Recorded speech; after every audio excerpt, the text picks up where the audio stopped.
அவனே நாளைக்கு அப்பா பேங்க்ல போய் புதுசா அக்கௌண்ட் ஓபன் பண்ண போறேன். இந்த ஃபார்ம் மட்டும் ஃபுல்லா பண்ணி கொடு. பேங்க் போனா ஒருத்தர் கஞ்சிர மாதிரி இருக்கும். படிச்ச பையன் உனிய வீட்டுல வச்சுக்கிட்டு நான் எதுக்கு அவங்கிட்ட போய் கஞ்சலாம்?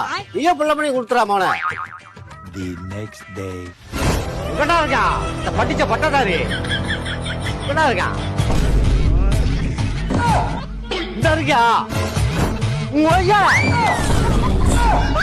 என்னப்பா ரோட்ல படுத்து கிடக்க? வீட்டுக்குள்ள கட்டில் இருக்குல்ல, கட்டில போய் படுப்பா. என்ன அடிக்கத்தாண்டா? மாமா எதுக்கா தோளுக்கு மேல வளர்ந்த பையனை போட்டு அடிச்சுட்டு இருக்குது? ஓ மாப்பிள பேங்க்ல மானத்தே வாங்கிட்டான். பண்ண அப்படியே மாப்பிள பேங்க் போறதுக்காண்டி பாம்பு ஃபுல்லா பண்ண சொன்னேன். டேட்டு போற இடத்துல இந்த நாய் போன் நம்பர் எழுதி வச்சிருக்கு. அட்ரஸ் எழுதுற இடத்துல என் மொண்டாட்டி பேர் எழுதி வச்சிருக்கான். இதோட இன்னொன்னு காரு, பேங்க் மேனேஜர் கையெழுத்து போடுற இடத்துல இந்த நாய் கையெழுத்து போட்டிருக்கு. இந்த நாய் பேங்க் மேனேஜரா? படிக்க போறோம் நாளைக்கு எருமமா